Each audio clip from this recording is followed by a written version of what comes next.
Luiz Inácio Lula da Silva, que a partir de agora começou a sentir o gostinho da revolta do cidadão brasileiro com tantas promessas não cumpridas. O povo brasileiro começou a acordar. Acabou de ser divulgada aqui uma notícia terrível para Luiz Inácio Lula da Silva. Eu fiz questão de vir aqui gravar esse vídeo na velocidade da luz para mostrar para vocês o que acabou de acontecer. Vou trazer aqui, além dessa, outras várias informações. O vídeo está simplesmente impecável. Vai valer a pena cada segundo da sua atenção, eu prometo isso para todos vocês. Rapidamente, só quero convidar você que está do outro lado a se inscrever aqui no nosso canal. Você que está aí me assistindo, você já está inscrito aqui no nosso canal? Ainda não? Então eu tenho esse convite especial para fazer para você. E lembrando que é totalmente gratuito, você não paga nada para estar inscrito aqui no nosso canal. E é muito rápido, muito simples, é automático, é só você olhar aqui, ó. Embaixo aqui do seu vídeo tem uma palavrinha chamada inscreva-se ou inscrever-se. Gente, é só clicar em cima, clicou automaticamente, gratuitamente, você já vai estar inscrito aqui no nosso canal. Para você ser um cidadão informado, que jamais será escravizado, esse é o lema aqui do nosso canal. Então se inscreve, vem fazer parte da nossa família, porque aqui você será muito, mas muito bem-vindo. Vamos lá, gente, já direto aqui com as informações. Bom, na semana passada, tem condição do Pix, o senhor viralizou um vídeo produzido pela equipe do senhor, pelo Andriele Raoni, aquele vídeo da caneca, né, que o senhor vai falando da importância de todos nós, da união desse povo, né? E a gente tem veiculado, já veiculei mais de uma vez esse vídeo aqui, porque nós precisamos, de fato, acabar com essa história. Bolsonaro precisa, presidente Bolsonaro precisa nos salvar. Não, sem dúvida, está nas mãos do presidente Bolsonaro, o maior líder da direita desse país, e quem sabe do Hemisfério Sul, né, um dos maiores líderes mundiais da direita. Hoje está nas mãos, sim, do presidente Bolsonaro a oportunidade de nos salvar. Mas cada um tem que fazer sua parte, presidente. A gente tem que se unir, a gente tem que mostrar que esse povo tem força, para também lhe dar força. O senhor entende que esse vídeo consegue atingir esse objetivo, presidente? A primeira quem salva o Brasil é Jesus Cristo, não é Messias Bolsonaro. Tá certo? E, durante a minha campanha, eu falhava muito no João 32. Na verdade, não tem conceito para frente com mentira. Esse problema mente o tempo todo. É igual aqui, a sua liberação para ir na Etiópia. Ia tratar lá o quê? Né? Parceria renovada para acabar com a fome da África até 2025. Lula, 2025 agora. Já acabou a fome na África, vai acabar até dezembro. É sempre aquela mesma historinha, repetida o tempo todo. Coitado do pobre. Eu amo pobre, o Bolsonaro quer saber de pobre. O Lula, quando nós criamos o Pix, os banqueiros deixaram de arrecadar em torno de 20 bilhões por ano, que era grana no TED Doc, das transferências. Acabou isso aí, quando chegou o TED Doc, ganharam bastante. Deu o quê? Aí deu o pobre. O pobre passou a ser o MEI, né? O microempresário, passou a ser isso. Nós atendemos pobre, quando nós revogamos mais de 5 mil normas regulamentadoras, via Rogério Marinho, que na época trabalhava com Paulo Guedes, nós ajudamos o microempreendedor. Quando nós criamos a lei da liberdade econômica, permitimos a cabeleireira, que queria fazer seu salãozinho, o mecânico da oficina, o cara que queria vender pizza, lá no cantinho dele, que queria vender pipoca na praça. O que essa lei ajudou, entre outras coisas, a lei da liberdade econômica? Ele entrava no pedido de alvará na prefeitura, se em 30 dias o prefeito não respondesse, ele podia abrir esse negócio. Antes de nós, ficava lá de eterno. Por vezes, pegava até propina dessas pessoas, algumas prefeituras, não são todas, para poder liberar. E quando você fala em ferrar o pobre, quando nós descobrimos uma máfia dentro do CEGESP, junto com o coronel Belo Araújo, que agora é vice-prefeito em São Paulo, tá? Empurrador de carrinho. Tinha que fazer uma autoescola, R$2.000, tirar a carteirinha de empurrador de carrinho e pagava em média R$160 de propina por mês. As mulheres, tinha 4 mil empurradores de carrinho lá. Pode multiplicar, 4.360. As mulheres serviam um cafezinho, pagavam R$60 de propina por mês. Nós acabamos com isso. Tanto é que eu já falei para você aqui, quando eu recebi Pix, né? Um dos Pix que me marcou foi lá no empurrador de carrinho CEGESP. Deu R$100 para mim. E para as pessoas, R$100 pesa. Mas ele falou, presidente, estou te pagando R$100 agora, eu deixei de pagar R$160 por mês. Isso ajuda o pobre. Essas pessoas que trabalham ralo ou condenado, chegam de madrugada, vão embora à noite, vai levar você para a tua casa. E repito, o Pix ajuda muito essas pessoas. Que o Lula agora quer ferrar o Pix. Isso é normativa, não mexe com nada. Mas por que baixou essa normativa? Está preparando o clima. Não tem taxação, tudo bem. No primeiro momento não tem, mas ele dizia que lá atrás devia baixar as blusinhas da China, o Shopee, e taxou.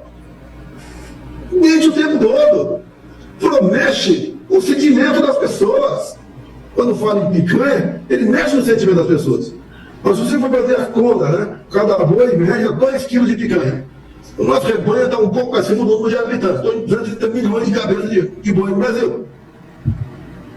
Então, se você quiser fazer um churrasco por mês, não é possível ter picanha para todo mundo, porque no segundo mês não tinha mais boi para bater. Então, coisas óbvias aí pela frente. Mas ele sabe mexer com sentimentos. E essa historinha de... Mas eu lá em 2003, o Lula na posse dele, ora, se no final do meu governo, cada brasileiro puder fazer essa refeição, está tudo resolvido, já estou feliz. E repete o discurso mais 3 vezes. E agora estou trazendo para vocês o discurso etíope, que ele não chegou, acabou não indo. Mas lá também, repito, não é Etiópia, né? Sim. Parceria renovada para acabar com a fome na África até 2025. E sabe qual é o segundo painel, Vitória? Está sentado, Vitória? Vai, fala. Iria defender lá na África, vencendo a luta contra a corrupção. Ele condena a segunda instância para falar vencendo a luta contra a corrupção. Mas uma falta de caradinho sem tamanho.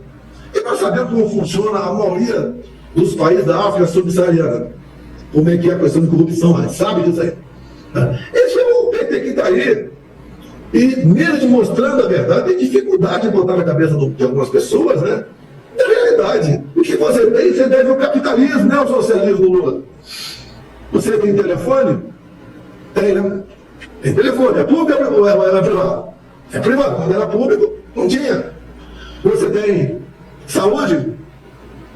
Eu vou ter que começar a ver o que o pobre tem, o que ele não tem, o que ele tem dentro do capitalismo.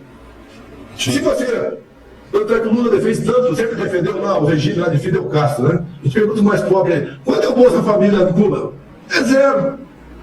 Quanto é o salário mínimo em Cuba? Em torno de $15. Está R$100 hoje em dia. Você quer isso para o seu país? Para onde é que tem o fluxo migratório do país? Você vai do lugar rico para o pobre ou do pobre para o rico? Você vai do pobre para o rico. Por que o Nordeste é a região mais pobre do Brasil? O Lula hoje à esquerda, o PT não está mais de 20 anos na região? Aí está o problema. Esses caras só tem que cuidar muito bem da esposa, botando a esposa lá para ser, no final de contas, do Estado. Sabe muito bem. Se arrumar, sabe muito bem. Agora, tratar de vocês, como nós tratamos, não existe.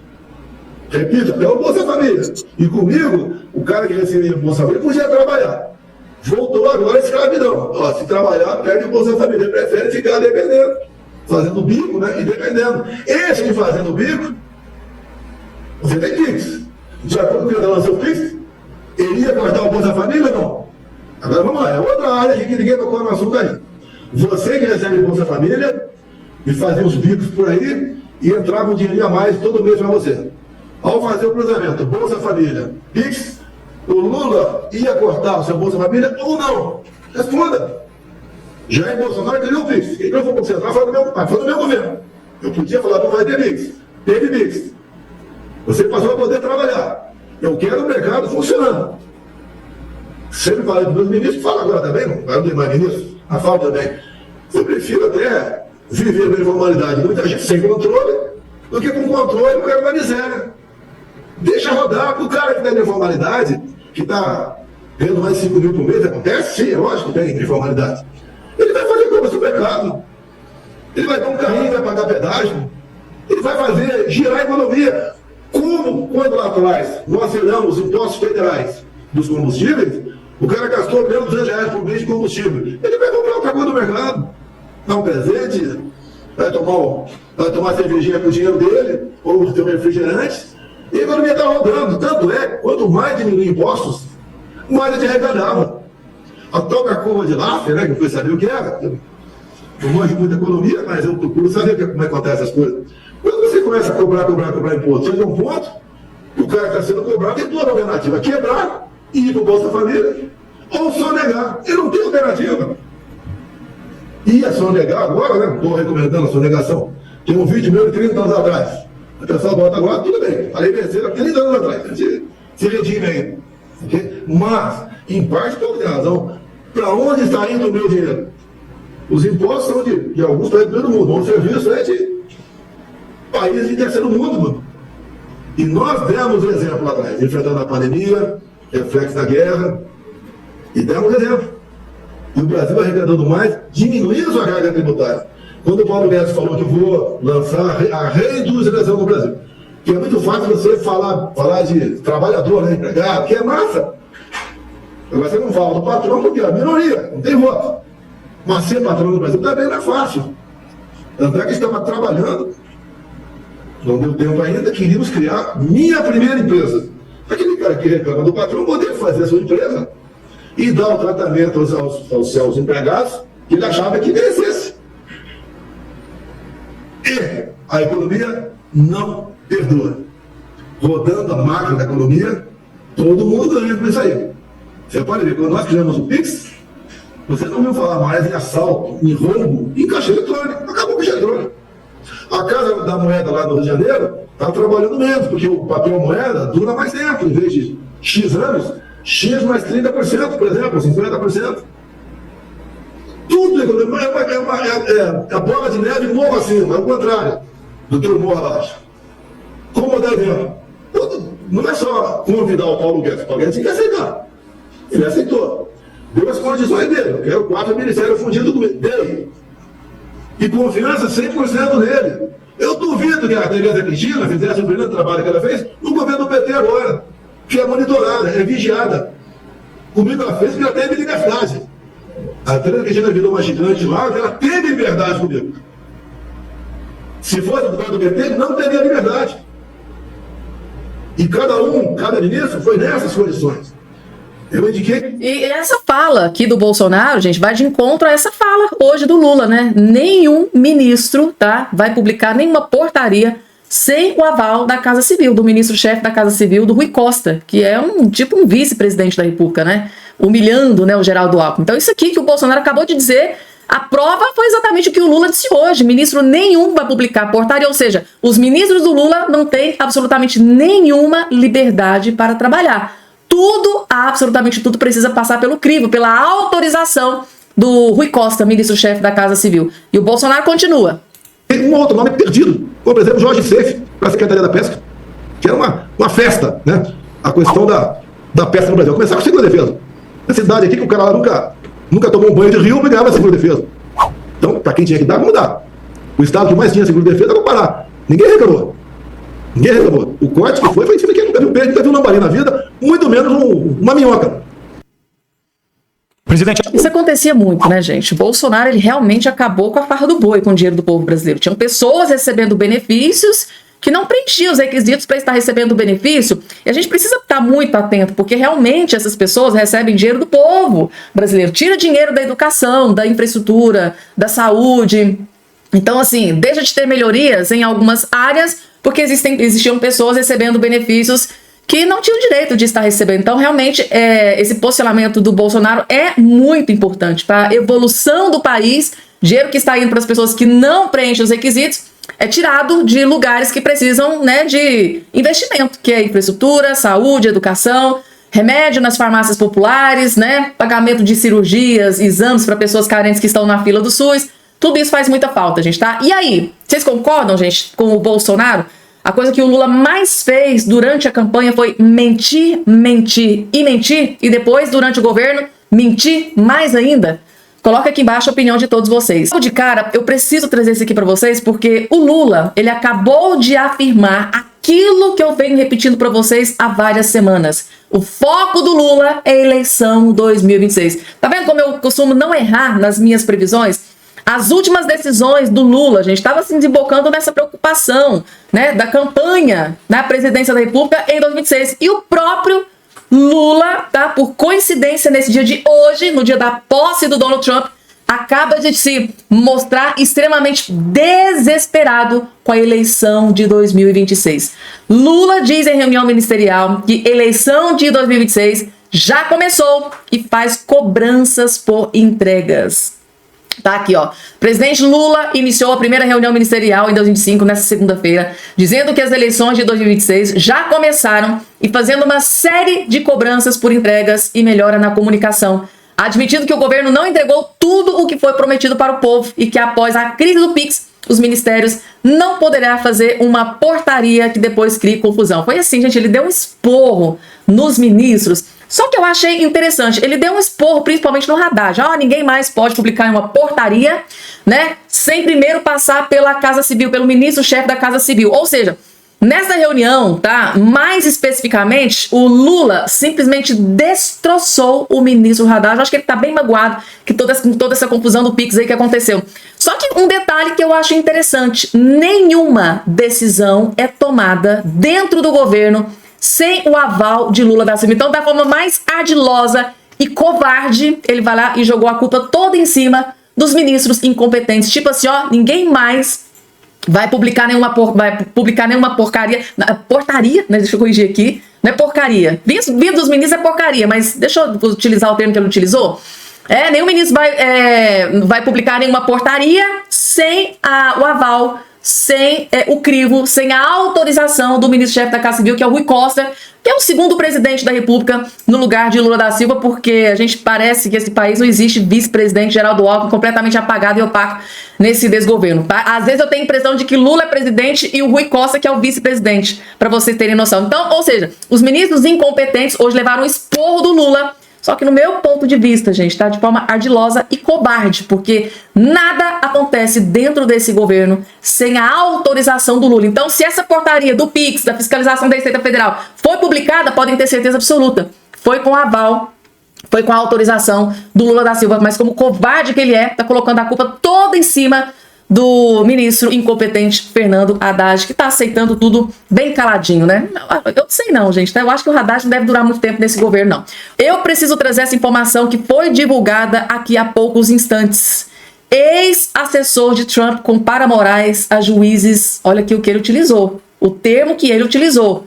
Segundo ele, Moraes precisa ser removido do cargo, gente, tá aqui a informação.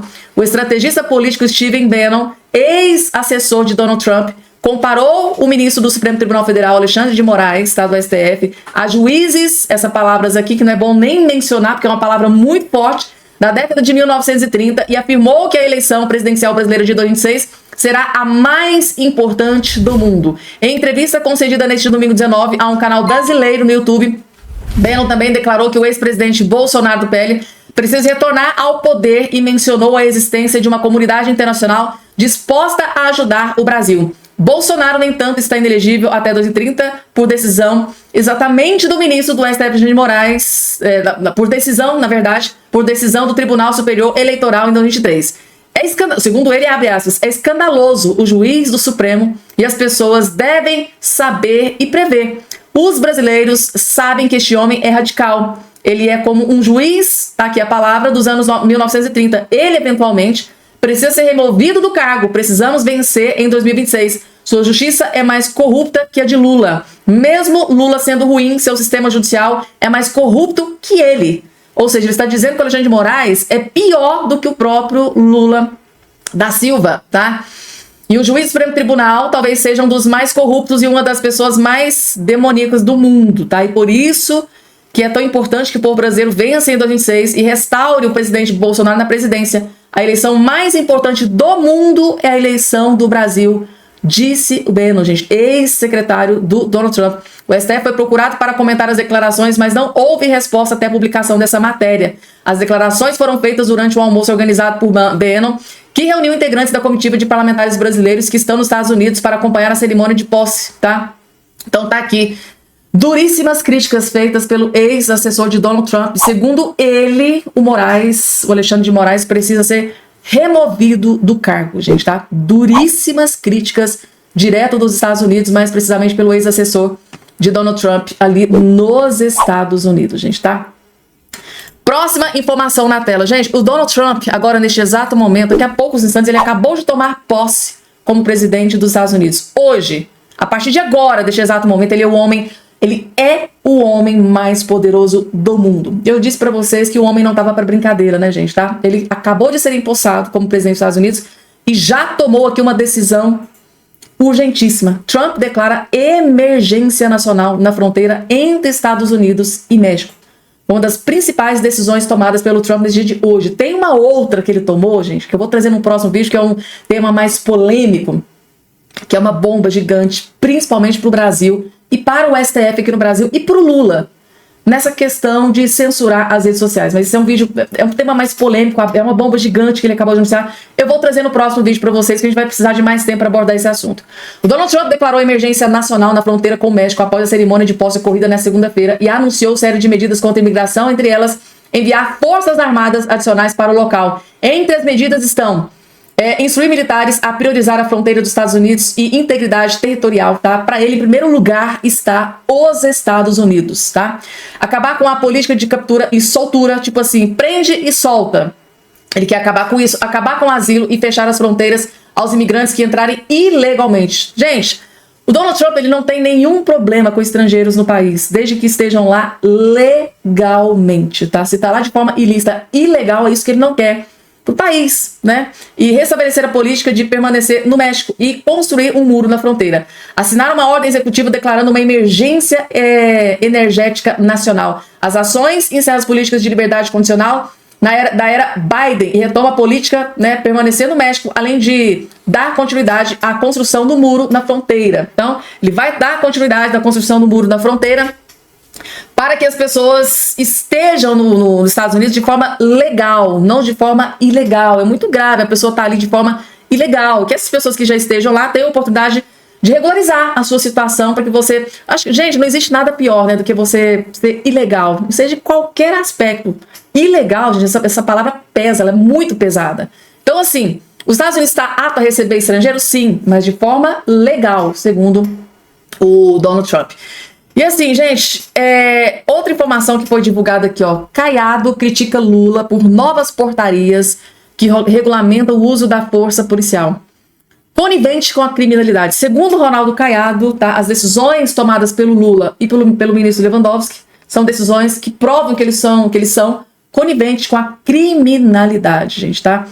O governador de Goiás, Ronaldo Caiado, voltou a criticar o governo federal por medidas ligadas à segurança pública. Na última sexta-feira, o ministro da Justiça Lewandowski assinou 3 portarias com o intuito de regulamentar as regras para o uso da força por policiais. Ele também criou um Comitê Nacional de Monitoramento do Uso da Força. Os textos vinculam o repasse de verbas no Fundo Nacional de Segurança Pública ao cumprimento dessas orientações, motivo pelo qual Caiado se manifestou. A portaria diz que não deve usar arma letal, né? Que o policial deve dar prioridade sempre a armas não letais. E depois ele, Lewandowski, diz que temos que avaliar bem o momento em que pode ser usada algemas. Estão discutindo regras como se nós estivéssemos discutindo segurança pública na Suécia, né? Disparou o governador, ou seja, uma das seguranças públicas de excelência do mundo inteiro é o da Suécia. Então, assim, o Lewandowski, ele toma as decisões como se ele estivesse morando, como se ele fosse ministro da segurança pública de um país de primeiro mundo, como a Suécia, que tem uma das seguranças públicas mais eficazes do mundo inteiro, que é completamente diferente do Brasil, né, gente? Que é um terror. A segurança pública do Brasil é um terror para a população brasileira. E Lula, gente, vejam só mais uma notícia. Apesar dos esforços de Lula, a relação com militares é marcada por desconfiança. Gente, não há o que faça o Lula da Silva que ele não conquista, ele não consegue conquistar a confiança dos militares. Começou muito mal, queria incluir, né, os militares no corte de gasto, e por mais que ele faça, gente, não tem jeito. Tá difícil conquistar a confiança dos militares, principalmente depois que o Lula e o Haddad disse lá, né, naquele pacote de corte de gasto, queria retirar direitos, né, dos militares, das Forças Armadas. Aí que o trem desandou de uma vez. Então, tá aí, gente, tá difícil pro Lula, tá? Afinal de contas, né, a grande maioria dos militares são conservadores, né? E pro Lula, assim, para ele não, ele prefere investir mais nos artistas, né, na Lei Rouanet, do que investir nos militares, nas Forças Armadas. Afinal de contas, né? Para ele é mais interessante os artistas da Globo, os cantores, os atores, do que o pessoal das Forças Armadas. E todo mundo sabe muito bem por quê, né, gente? Não precisa ser um gênio para entender por que é que o Lula tem esse relacionamento difícil com os militares. Próxima informação na tela, divulgada pela Gazeta do Povo, gente. José Genuíno passa por cirurgia para retirada de tumor em São Paulo. Exatamente, foi internado, tá? O ex-presidente do Partido dos Trabalhadores do PT, José Genuíno, gente, tá? Foi submetido a uma cirurgia para retirada de um tumor nesta sexta-feira no hospital, tá? Camargo Cancer Center em São Paulo. Ele está internado desde quinta-feira. O hospital não divulgou detalhes sobre a localização do tumor, né, após a cirurgia, que durou cerca de 4 horas e ocorreu sem complicações. Genuíno foi transferido para a UTI, né, de onde recebeu alta no sábado, dia 18. O petista permanece internado no quarto sob observação, sem previsão de alta. Em nota, o hospital informou que o paciente está estável, segundo o último boletim, assinado pelo médico, né, Samuel Aguiar Júnior, líder do centro, né, lá do hospital. Tá aí, gente, tá? A cirurgia ocorreu conforme planejado, com o político sendo transferido para o UTI, onde permaneceu por cerca de 24 horas antes de retomar ao quarto. O Genuíno presidiu o PT.